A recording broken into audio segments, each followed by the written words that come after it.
Good afternoon, judges. My name is Clayton Whittle with Endgame Design. Today I'll be presenting a unique AR/VR supported training framework. This framework, along with its supporting technology, will effectively double the training capacity of the NATO education and training facility without affecting long-term staffing or facility budgets.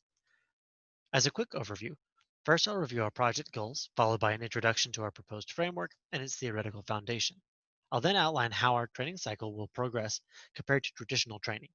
After that, I'll hand the presentation off to my partner Holly, who will explain how and why we will be integrating different technologies into our training framework, detail our plan for evaluating the framework itself to ensure optimum effectiveness, and provide an overview of the logistical elements, including timeline and budget. Our framework addresses four major project goals.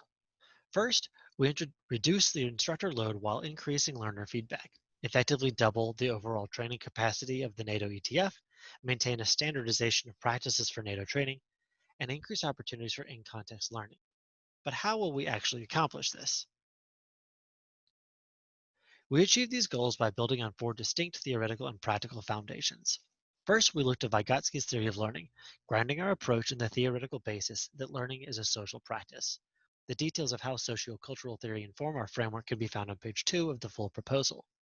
In general, though, we look to build a training framework which capitalizes on each learner's zone of proximal development, providing mentorship and challenge to aid learners within that zone.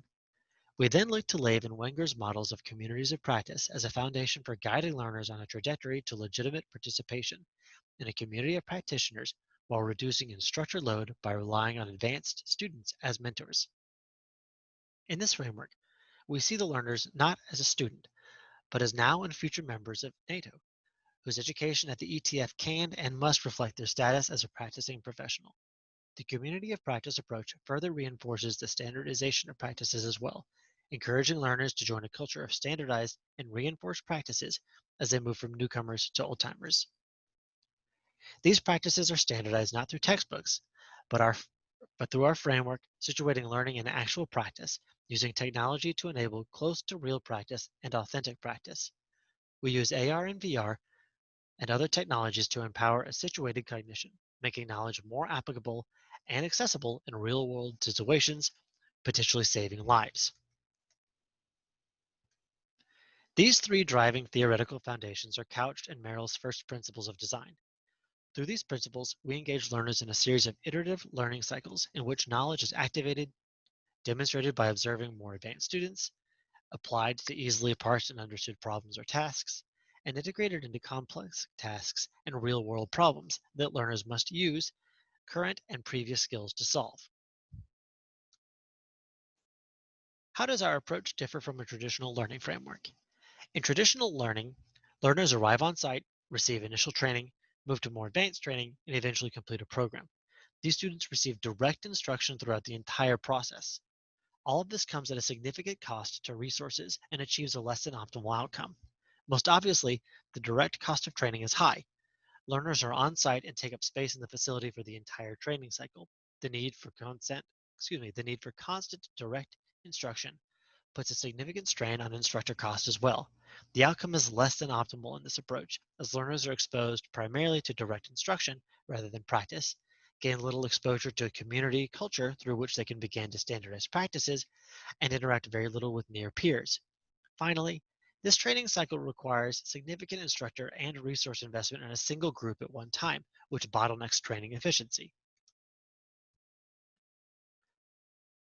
Our model involves three primary phases. In phase one of our framework, we develop a macro-scale flipped classroom model. In this phase, an LMS developed by subject matter experts and supplemented with demonstration and interaction with more advanced students is used to provide a pre-arrival instruction to learners while they are still in their home countries. This decreases on-site resources needed and ensures learners arrive at on-site with the skills and familiarity with the community necessary to engage in authentic practice. In phase two, learners arrive on site ready to begin putting knowledge to use. The learners engage in a cycle of increasingly complex problem solving. Learners work with a cohort to solve situational problems that would occur in the field. They then observe more advanced students solving similar problems, engage in inquiry with advanced students, learning how and why these students made the decisions they made, and receive feedback from instructors and advanced students. The cycle begins again as students use computer simulations to integrate new knowledge. Though we assume much of this will take place on site, many of the programs NATO ETF will host will be possible entirely through computer simulations interacted with from the home country of the learner, further decreasing on site costs. In phase three, learners are already effective practitioners, integrating their learned skills into complex situations. Learners at this stage engage in live and computer enhanced simulations as demonstrations for less advanced learners. These old timers, as we call them, spend significant time explaining actions during demonstrations to less advanced learners, challenging themselves to critically examine and explain their own actions within their training as well as field questions from newer students. Additionally, by engaging less advanced students and each other in discourse over practice, advanced students perpetuate an approach to problem solving and practice that has been enculturated with their experience at NATO ETF, effectively creating a culture of standardized practices. Finally, in an unofficial phase 4, learners having completed training use their experience to provide constructive feedback to SMEs and instructors, as well as create their own simulations. These simulations are then analyzed by SMEs and, if appropriate, integrated into the training cycle for the next cohort of learners. An example of a course in phases 1, 2, and 3 can be found on our team's website, along with more detailed descriptions of technology integration and phase by phase learning cycles. A brief summary of phase 3 provides a helpful context for how fully developed framework may be applied to an existing NATO course, such as course M3-131, Energy Security Strategic Awareness.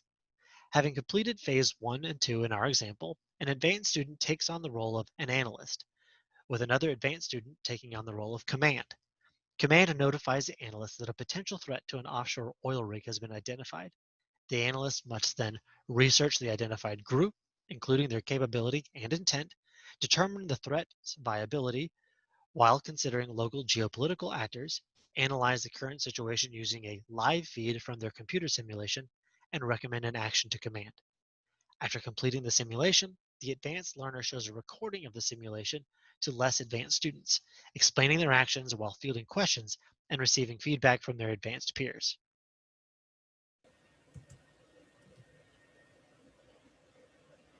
In order to meet the project goals, we will be integrating several technologies into our framework. The first, progress monitoring, will allow for instructors to quickly gauge a student's or class's progress throughout the course. It will allow for targeted instruction and provide immediate feedback, and will be integrated into the current ILS CMS system. Computer-based training will be incorporated where appropriate, especially in phase 1 where students are focused on learning or reviewing basic skills. CBT can be done online with any computer or mobile device and begin before the student arrives on site and continue while they are there.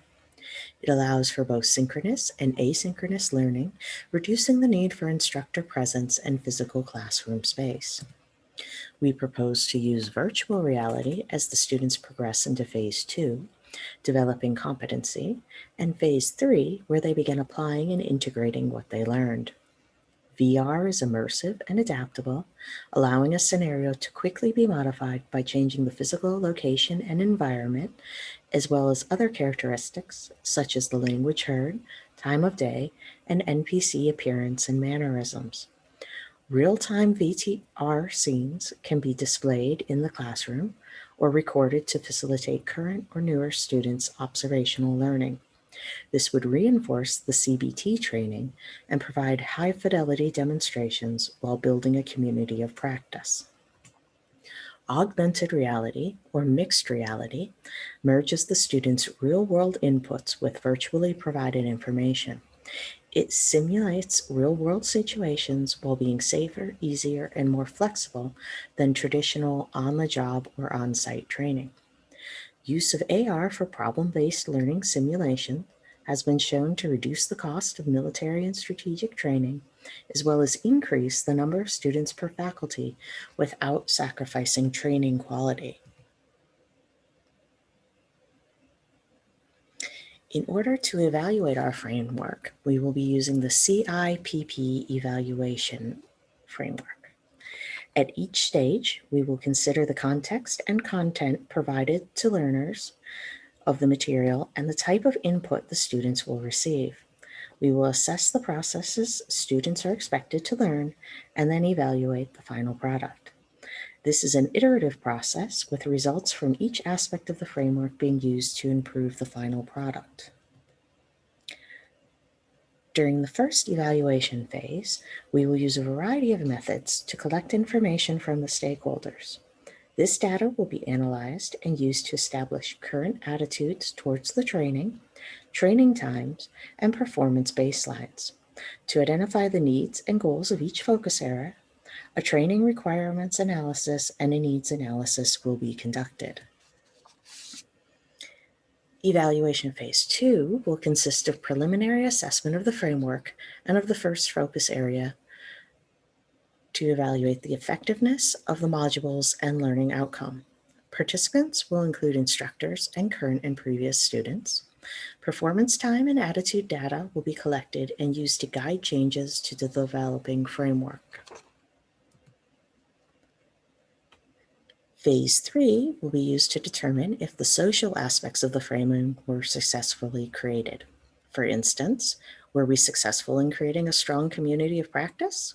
Did the proposed flipped classroom method encourage deeper mastery?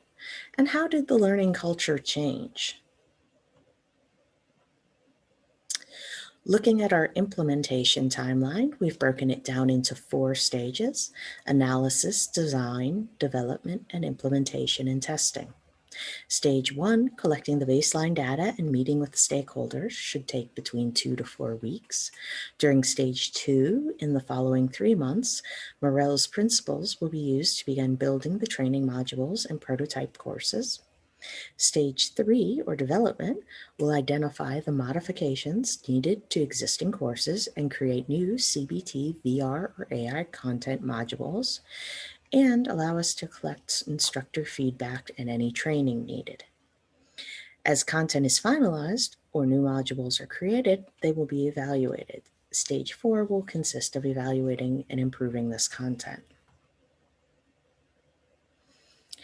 Our estimated overall budget is $304,000. A more detailed breakdown can be seen on page 26 of the proposal.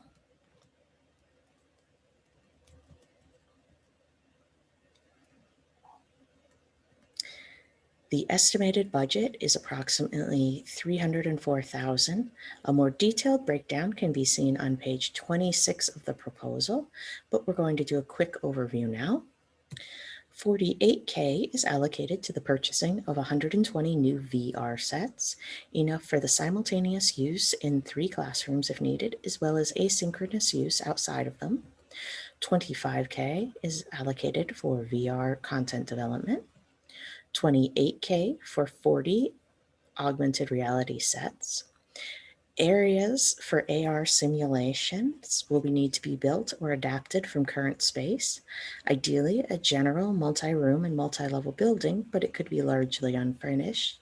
An estimated $55,000 would cover building a small 2-story warehouse and small surrounding course area. AR content development would be approximately $30,000 per course.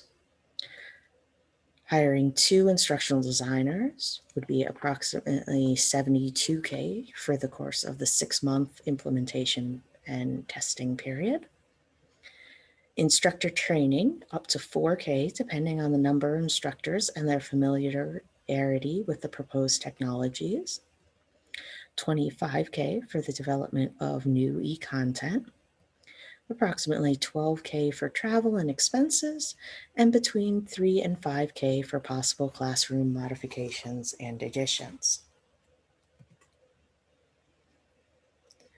We'd like to thank you for your attention. For more detailed information on any of our phases and course examples, you can visit our websites. The links are provided below. We also have several interesting examples of AR and VR testing done by the DoD and the NYPD using VR. If you'd like any more information, please contact either myself or Clayton. And we'd also like to thank our mentor, Peter Rich, for his assistance in this project. Are there any questions?